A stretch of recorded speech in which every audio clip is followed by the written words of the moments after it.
thank you for tuning into the North Main Minute. I'm Joshua Dopey. A foundational planning question with which we're working literally every day in one way, shape, or form has to do with the broad idea of planning for how folks move through retirement. Now, you may be one who is in retirement, so a lot of these things that I'm going to be saying here in the next few moments may be very familiar to you.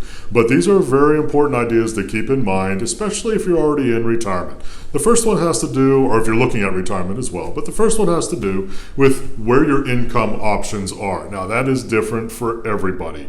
You may have some options with Social Security. Knowing when and how to take that, very important. You may have a pension. Fewer and fewer of those in this day and time, but you may have a pension. What are the best options to choose relative to a pension? Do you have a spouse? Do you need a survivorship option? What kind of options are available to you there? You may also have a portfolio that from which you can draw income as well, perhaps a 401k or IRAs or other investments. You may have real estate that provides rental income for you or a means of passive income for you or some other kind of investment which is going to supply you with income in retirement. So very, very important to keep those kinds of ideas in mind. Second big item to keep in mind, and this is especially pertinent to your portfolio, you want to make sure that you're taking income draws from it in a healthy way, meaning that you don't want to be in a space where 10, 15, 20 years down the road that you haven't planned for things like inflation or healthcare expenses that you may not have today, but for which you'll be responsible at a later date. So you want to make sure that your withdrawal rates are very, very appropriate for your overall portfolio.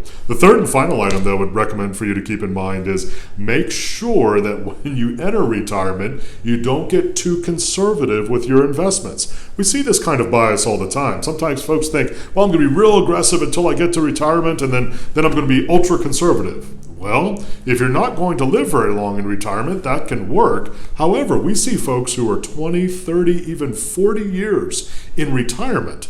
You need a lot of understanding about how growth goes into that kind of time frame, making sure that your investments keep up. It's not going to be the same 20, 30 years from now in terms of expenses as it is today, and you want to make sure that your portfolio is tuned for that.